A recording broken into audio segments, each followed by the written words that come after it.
안녕하십니까. 잘 지내고 계시죠? 4주째 예배를 못 드렸는데 어제도 확진자가 100명이 약간 넘었습니다. 앞으로 27일까지 또 2단계가 계속 된다고 그래서 좀 상황을 더 지켜봐야 될 것 같습니다. 많이 보고 싶지만 오늘도 영상을 통해 함께 지난주에 나누었었던 말씀 누가복음 21장에 있는 말씀을 가지고 슬기로운 신앙생활 22번째 시간 말씀을 함께 나누겠습니다. 오늘 전체적인 주제는 종말에 대한 이야기입니다. 제목은 큰 지진과 기근과 전염병이 있겠고 누가복음 21장에 있는 말씀 전체를 퀘스천과 앤서로 우리 함께 말씀을 먼저 보겠습니다. 그럼 말씀 보기 전에 핵심 구절을 두 개를 보겠는데 누가복음 21장 11절입니다. 제목이 있는 말씀이죠. 지진, 기근, 전염병 별로 좋은 단어는 아닌데 종말의 징조입니다. 이때 이런 큰 징조들이 있을 것이다. 그렇게 말씀하고 있고 그럼 이 징조가 있을 때 그럼 우리는 어떻게 해야 되느냐 그랬더니 징조가 있잖아요. 그러면 모든 일을 능히 피하고자 인자 앞에 서도록 항상 기도하고 깨어 있으라. 이게 굉장히 중요하죠. 징조가 있으니까 우리가 해야 될 일. 이 두 말씀의 핵심 구절입니다. 누가복음 21장 한번 살펴보겠습니다. 누가복음 21장은 예수님이 순환 받으시기 사흘 전에 제자들에게 세상의 종말에 가서 하신 말씀인데 예수님 종말 설교 서론은 어떤 이야기로 시작되는가? 1절부터 4절까지인데요. 과부의 가난한 두 렙돈 이야기로 시작됩니다.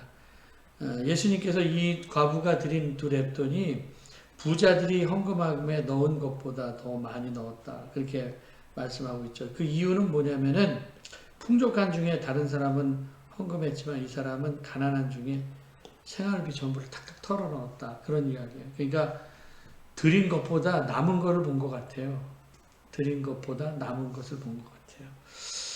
그리고 사람들은 예루살렘 성전을 어떻게 표현을 했고 예수님은 이 성전을 어떻게 될 것이라고 말씀하셨는가. 바로 5절에 이 말씀이 있는데 5절 6절에 보니까 성전을 가리켜서 뭐라고 얘기했냐면 사람들은 아름다운 돌과 헌물로 꾸며진 것. 그렇죠. 뭐 예루살렘 성전은 어마어마한 돈으로 들여서 그 아름다운 돌로 꾸며졌는데 예수님께서 말씀하시죠.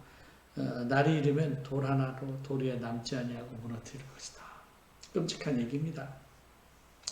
제자들은 성전이 무너질 것을 듣고 예수님께 어떤 질문을 했는가? 징조에 대해서 물어봐요. 선생님 그럼 이런 일이 언제 일어나겠습니까? 징조, 어떤 징조가 있겠습니까? 그때 이제 예수님 마지막 때에 이런 징조가 있을 것이다 라고 하면서 징조에 대한 말씀을 하시죠. 그러면서 말씀하시기를 미혹받지 않도록 주의하라. 사람들이 와갖고 내가 그라, 내가 예수님이야, 뭐 이런 사람들이 많이 있다라는 거예요. 우리나라 많죠? 근데 따르지 말라라는 거예요. 따르지 말아라. 그리고 난리와 소외 소문들이 들어올 때 두려워하지 말아라. 아, 진짜 지금만큼 뭐 여러 소문이 들릴 때가 없죠. 뭐 이 소리 저 소리 막 엄청나게 소문이 있을 때 두려워하지 말아라. 그러나 이 일이 먼저 있어야 끝은 곧 되지 아니하리라. 종말에 대한 지연을 좀 얘기를 하긴 하는데 이런 일들이 분명하게 있다라는 거예요. 민족과 나라가 대적하고 여기 오늘 제목처럼 지진, 기근, 전염병이 있을 거고 그리고 또 박해, 회당, 옥에 넘겨주고 핍박받는 거예요. 이런 일들이 있을 것이다. 그리고 이런 징조가 있을 때 우리의 태도가 어떻게 해야 되느냐 말씀하고 있죠. 근데 예수님께서 말씀하시기를 그래요.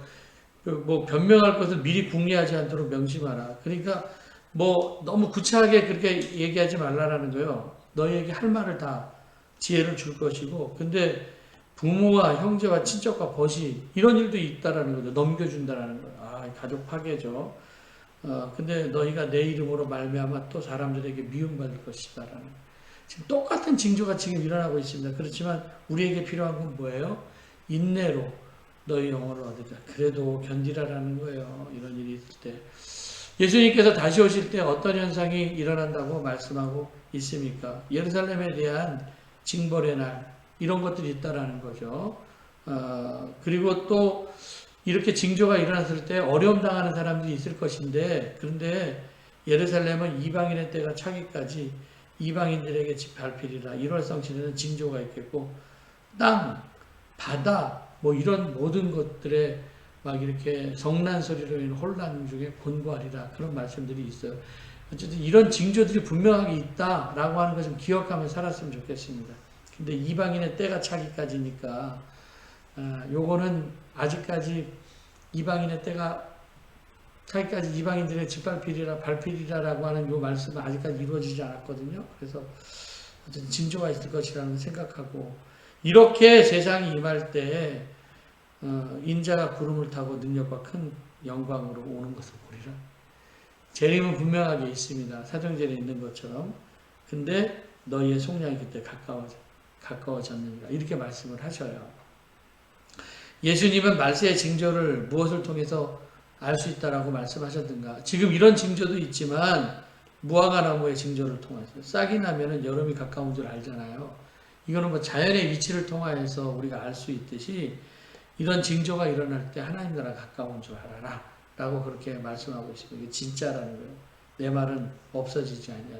그러니까 농담으로 여기면 안 됩니다. 이거 징조. 예수님의 종말 설계 결론에서 종말을 사는 그럼 우리들이 어떻게 살아야 된다고 말씀하고 있으니까 방탕함, 술 취함, 생활의 염려로 인하여서 마음이 둔하여질 수가 있습니다. 그리고 뜻밖의 그날이 덕과 같이 우리에게 임하는데 모든 사람에게 다 임해요. 그래서 우리는 어떻게 해야 되느냐? 기도하고 깨어있으라 라고 그렇게 말씀해요. 이거 조심해야 돼요. 이거 하지 말라라는 거예요. 이런 거. 종말이 올 때 이거 하면 안 된다. 그리고 뭘 해라라는 거예요? 이거 하라는 거죠. 그래서 해야 될 것은 해야 되고 하지 말아야 될 것은 하지 말아라. 기억하시기 바랍니다. 그럼 본문 다 봤습니다. 그러면은 본문을 통해서 우리가 이제 다시 한번 보겠는데 이때 일어날 징조가 있사오리까 제자들이 묻잖아요. 그때 이제 재림의 징조들에 대해서 한번 의미를 살펴보겠습니다. 거짓 선지자 등장한다고 했죠. 내가 그다. 진짜 정신 나간 사람들 많죠. 더 정신 나간 사람 어떤 사람이에요? 그 사람이 진짜 재림 예수인 줄 알고 하나님인 줄 알고 따라가는 더 정신 나간 사람이 지금 얼마나 많으십니까? 이단에 이렇게 쫓겨 있는 사람들. 그리고 두 번째 기상이변. 이건 정말 큰일이에요.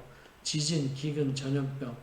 이 큰 징조들이 있을 것이다 라고 말씀하고 있는데 지금 여러분들 기후변화 경고를 하고 있잖아요. 사람들이 신학자들이나 생태신학자들이나 이런 사람이 지금 계속 얘기를 하고 있습니다. 얼마나 사람들이 지구를 파괴하면서 풍요롭고 편안하게 살고 있습니까? 근데 욕심 때문에 이런 사람들이 하는 얘기를 안 들어요. 듣질 않아요. 이렇게 예측할 수 없는 기상이변으로 인하여서 우리는 어느 때보다 내일이 불안한 세계를 살아가고 있습니다. 여러분들 2016년도에 비해서 지금 1.5도 기온이 상승됐다고 그래요. 지구온도입니다. 지구온도. 그러면 뭐 지구도 사람 몸하고 똑같아요.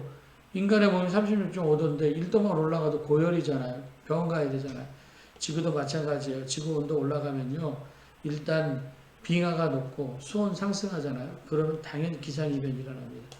여러분 산업혁명 이후로 화석연료를 사용했습니다. 뭐 석탄이든지 석유든지 다 마찬가지예요. 무분별하게 사용하고 자연훼손하고 그래서 지구온난화로 인하여서 기후변화가 일어나고 우리 경험하고 있지 않습니까? 홍수, 가뭄 지구 곳곳에서 일어나고 있는데 이거 말세의 징조입니다. 북쪽이 막 뭐 수영복 입고 그 수영을 하고 있고 저 남쪽에서는요 추위 때문에 어려움 당하고 있는 사람들이 있어요.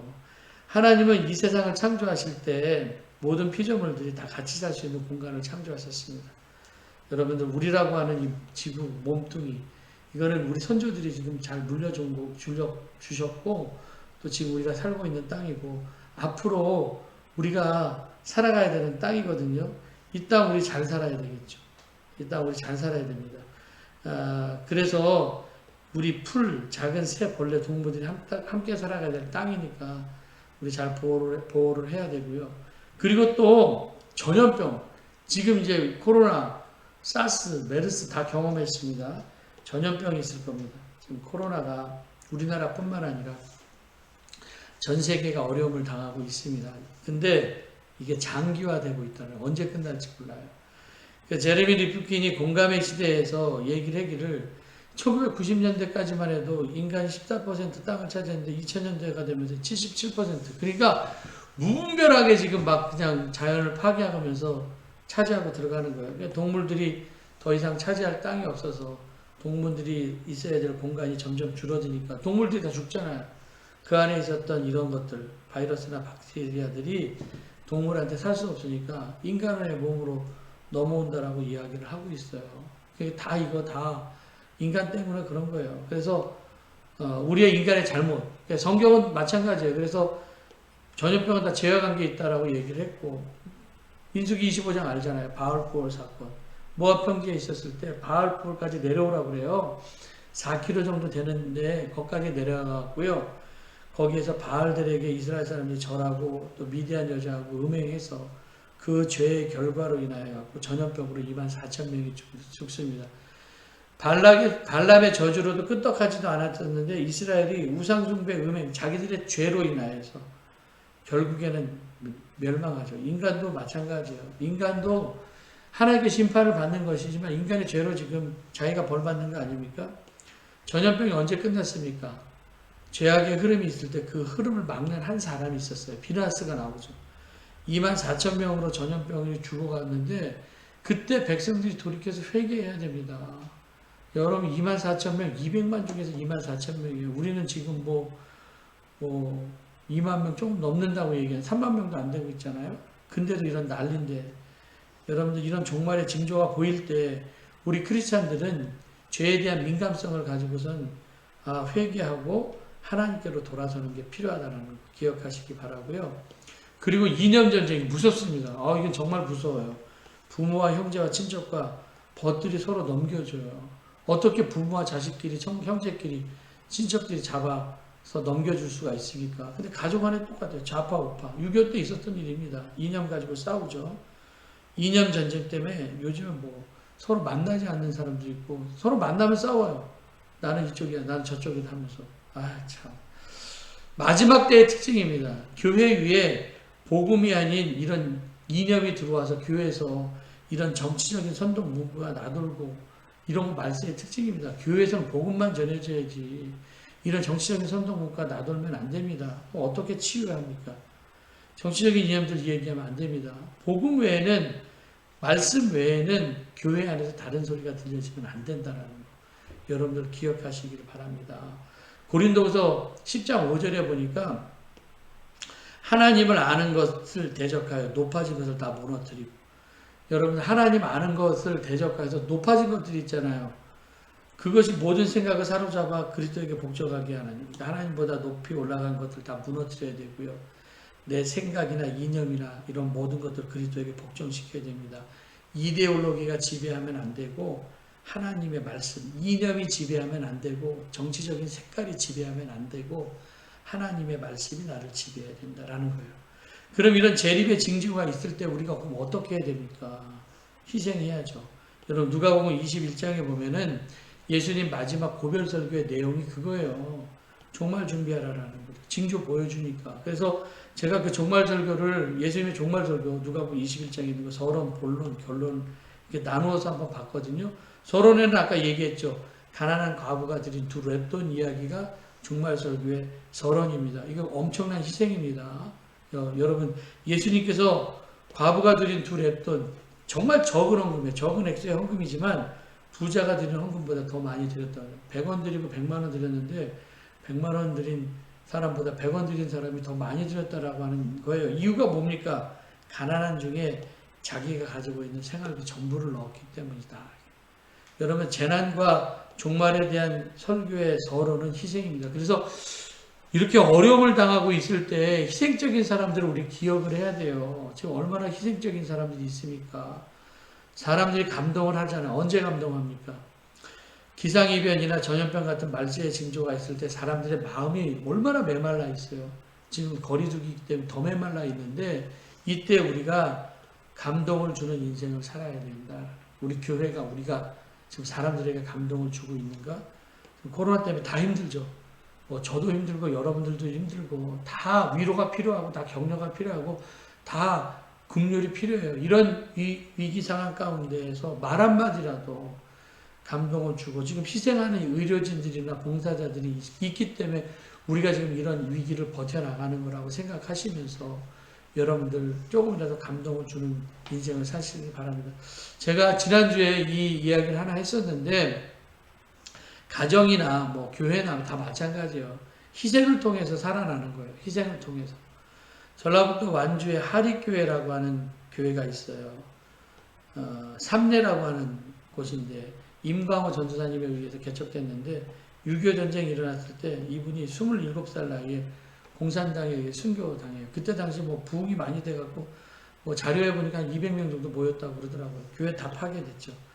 교인들이 이제 건축헌금을 해야 되는데, 1962년도에 부흥회를 했는데 15만 7천 원 정도의 헌금이 건축했고, 그래서 이제 29평의 성전을 기공식하고 예배당을 건축하는데 뭐 공사비가 턱없이 부족했습니다.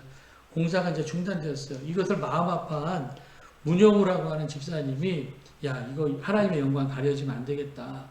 그래서 전주 예수병원을 찾아갑니다. 그때 당시 병원장이었었던 마두인 선교사라고 하는 분이 계셨었는데, 그분한테 가서 얘기를 한 거예요. 눈 팔겠다고. 눈 팔겠다고. 3번이나 가서 얘기를 했는데, 야, 이 사람 어떻게 거절하죠? 당연히 마두인이 거절했습니다. 이게 궁금하잖아요. 그 선교사가 왜 눈 팔려고 하냐 그랬더니, 우리 교회가 전쟁 때 공산당이 파괴를 해서 교회를 건축하려고 하는데 좀 건축비가 모자라서 공사가 중단됐다고, 내 눈이라도 팔아서 내가 건축하기를 원한다. 그 말을 들은 선교사가 감동을 받고요. 미국 기독교 신문에 기고를 해요. 그래서 미국 교인들도 감동받은 사람들에 의해서 헌금해서 하립교회가 세워졌다라는 이야기입니다. 우리가 이렇게 감동받은 이야기들이 좀 필요한 것 같아요. 여러분, 말세를 살아가는 삶 다 힘들죠. 종말이면 다 힘들어요. 그런데 감동적인 희생이 있는 곳에 기적이 있다라고 하는 거. 그래서 기적을 만들어내는 건 사람들의 감동에 의해서 기적을 만들어내는 겁니다. 뭐 작은 아이가 드렸었던 도시락도 감동 아닙니까? 이런 감동적인 이야기들이 지금 어려울 때 우리 교회 안에서 많이 일어나기를 바라고요. 사람과 사람 거리두기로 인하여서 사람이 그리워지는 시대 아닙니까? 사람을 만나지 못해서 메말라 있는데 우리 주님이 핏값으로 주고 사신 그리스도의 몸인 이 교회를 위한 희생을 통하여서 하나님을 기쁘시게 하고 사람에게 감동을 주는 삶을 살아야 된다라는 기억하시기 바랍니다. 그리고 성전이 성전다워야 돼요. 어떤 사람이 얘기하잖아요.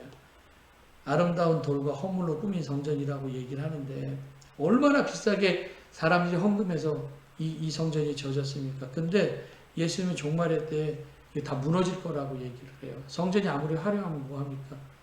근데 그렇게 아름답게 꾸미는 그 성전을, 당연한 것인데 성전 아름답게 꾸미는 건데, 근데 심판의 빌미가 됐다라는 거죠. 왜 그랬을까? 그랬더니 그 앞장에 보니까 내 집이, 성전이 기도하는 집인데 우리가 강도의 소굴로 만들었다라는 거예요. 여러분들, 성전이 성전답지 못하면 세상보다 먼저 심판을 받습니다. 그러니까 이 종말의 때 우리가 해야 될 일은 희생도 해야 되고, 그 다음에 성전이 성전다워져야 된다라는 거예요. 기억하시기 바랍니다. 성전이 성전다워져야 된다. 그리고 마지막으로 인내하라라는 거예요. 여러분들, 모든 사람에게 우리가 미움을 받는데 머리털 하나 상하지 않는다고 하나님께 보호해 주신다고 했죠. 그때 우리가 어떻게 해야 돼요? 인내로 견뎌야 된다라는 거예요. 그래서 위로 없는 인내를 배우면 우리가 강력해지거든요. 인내가 그거예요. 뭐 한자로는 이렇게 되어 있는데 이거 안 살펴보겠습니다. 그냥 인내라고 하는 건 뭐냐면은, 마음에 칼이 있어도, 칼이잖아요. 칼이 있어도 1초 없이 견디는 거예요. 1초도 중단 없이 견디는 게 인내입니다. 하나님 앞에 설 때까지, 말세 때까지, 그때까지 견디는 것, 그것이 바로 인내하는 것이다. 그래서 말세 때 필요한 것은 인내다 라고 기억하시고요. 누가복음 21장 34절에 또 그렇게 얘기를 했죠. 이거 조심해야 돼요. 이거 하지 말아야 돼요.